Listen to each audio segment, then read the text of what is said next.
a date that will live in infamy. Who here remembers 9/11?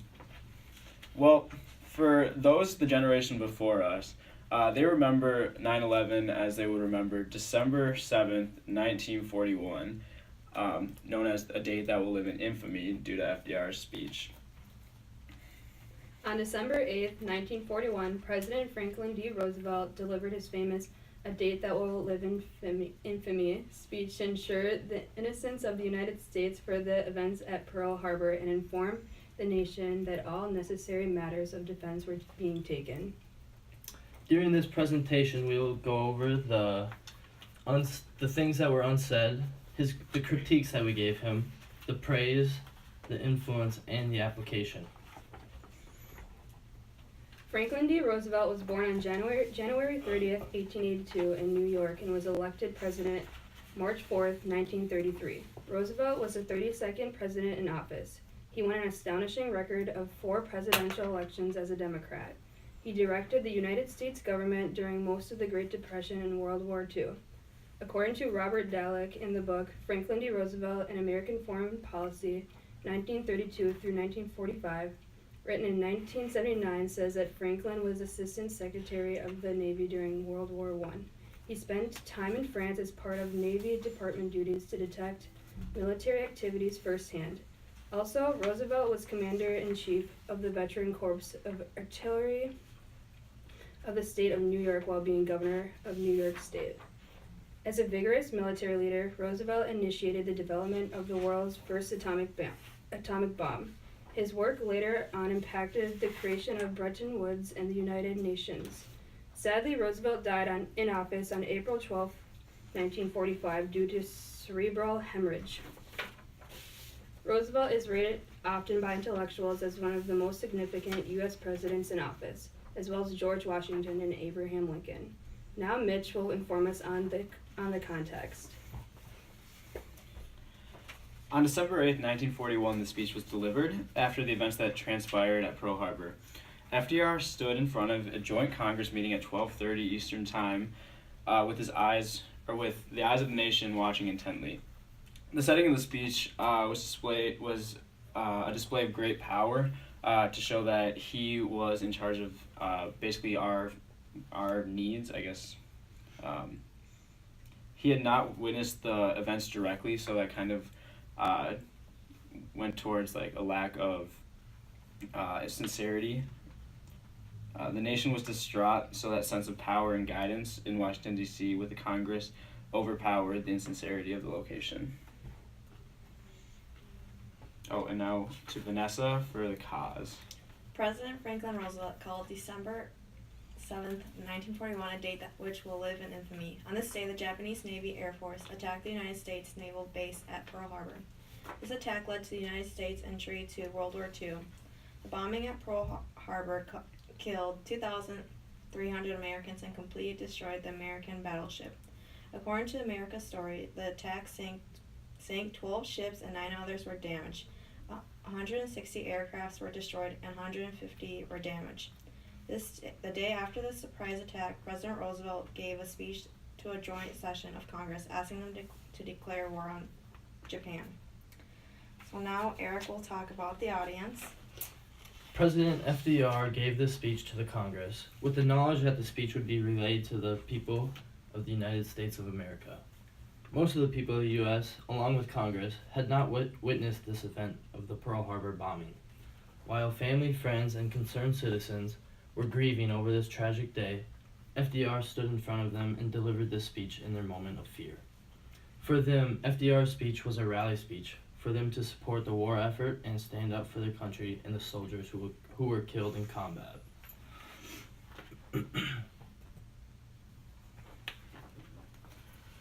So a few critiques of the A Date That Will Live in Infamy speech goes towards the fact that FDR does not go over how the Japanese were provoked. This occurred, the Japanese were provoked because of the growing conflict between China and Japan, in which we had known about, but we didn't take action. And if we had stepped in, then we may have saved a lot of our domestic lives that were affected at Pearl Harbor. In addition, the Japanese saw that we were sending aid, though not through troops or forces of anything. We were still helping the Chinese, and that added to the tension between the U.S. and Japan. Also, we would like to point out again that his position of power through Congress was a lack of sincerity, whereas he could have been in a setting of like the family of people that were grieving, or he could have been at Pearl Harbor so people could have seen the wreckage. Also, his lack of logos.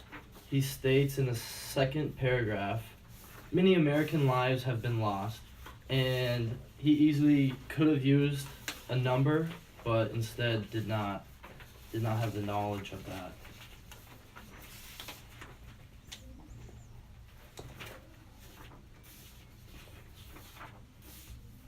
According to Andrew Dlugan, who is an award-winning public speaker and speech evaluator, he states in his article, from 6 minutes, the most memorable phrase of this speech comes in the first line.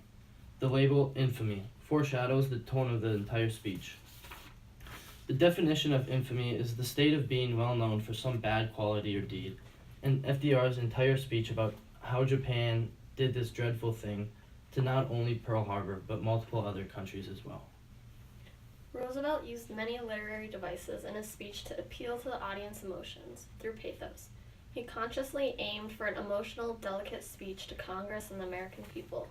He used words such as subtly and deliberately attacked, this form of treachery, and unprovoked and dastardly. We'd also like to go over the word choice. The words suddenly and deliberately were chosen purposefully to portray to the audience that first, the attack was sudden, a surprise, with no prior knowledge or fair warning. He goes on to state that conversations of peace with the Empire of Japan were ongoing. This makes the power betrayal more evident in his speech by showing how innocent the United States was in the events that transpired. Next to deliberately, meaning that an attack was planned, a large conspiracy, a lie, all to deceive our great nation. With that being said, though you may not notice right away, the word choice was purposeful to appeal to the grieving audience. In the second paragraph, he mentions the word peace. It shows that the United States' goal was peace and not war, which was another plea towards our innocence. As Commander-in-Chief, FDR states, as Commander-in-Chief of the Army and Navy, I have directed that all measures be taken for our defense. By him saying this, he's not directly saying that they're going to go on the attack, but do everything that they can to defend themselves at all measures. The words Japanese forces attacked was often said throughout the speech. This shows Japanese forcefulness and wrongdoing not only toward the United States but toward Hong Kong, Guam, Malaya, Philippines, Wake Island, and Midway Island. By throwing these nations into the speech, FDR displays that we are not only nation grieving Not the only nation grieving due to the Japanese attacks, and it infers a sense of needed unity between the hurt. And the result of the speech. One memorable thing in Roosevelt's infamous speech was the result. According to the Pearl Harbor 75th Anniversary, Remembering a Day of Infamy magazine, published December 5th, 2016, Roosevelt was able to achieve Congress, declaring a state of war with the Japanese Empire with a unanimous vote in the Senate and a 388 to 1 vote in the House of Representatives.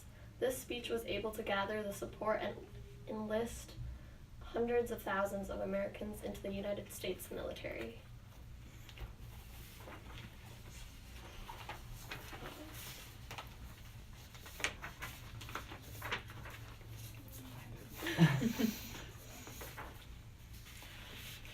Franklin D. Roosevelt's infamy speech was influential with the use of major themes. One was to urge Congress to formally declare war on Japan, which did happen briefly after the speech was given. The other point was was rallying the American people to support the war effort. The other point, the speech was meant to cause a change, and a drastic change did occur immediately after the speech was given. President Roosevelt declared World War II on December 8th, 1941. He used mainly pathos, which shows a hard contrast to the speech that led to World War I, which relied heavily on logic. His tone was urgent and authoritative. His speech establishes the feeling of trust to the American people. Another way Roosevelt influenced the audience was the use of repetition. Instead of using a simple line such as yesterday, Japanese forces attacked Malaya, Hong Kong, Guam, the Philippines Island, Wake Island, and Midway Island, he used repetition in 6 lines, which amplifies the message and draws more attention to the 2 key words used in each line, Japanese and attacked. He stated, yesterday the Japanese government also launched an attack on Malaya. Last night, Japanese forces attacked Hong Kong. Last night, Japanese forces attacked Guam. Last night, Japanese forces attacked the Philippine Islands. Last night, the Japanese attacked Wake Island, and this morning, the Japanese attacked Midway. Some of the things that FDR portrayed in his speech was a lot of nonverbal communication. For one, he had a lot of pauses, which for him, that was just to make sure the audience could follow along and see that he was in He was grieving. yeah, he was grieving. So, yeah. This speech teaches us a strong use of pathos. It gives meaningful pauses, and it has purposeful word choice used. Thank you. Yeah.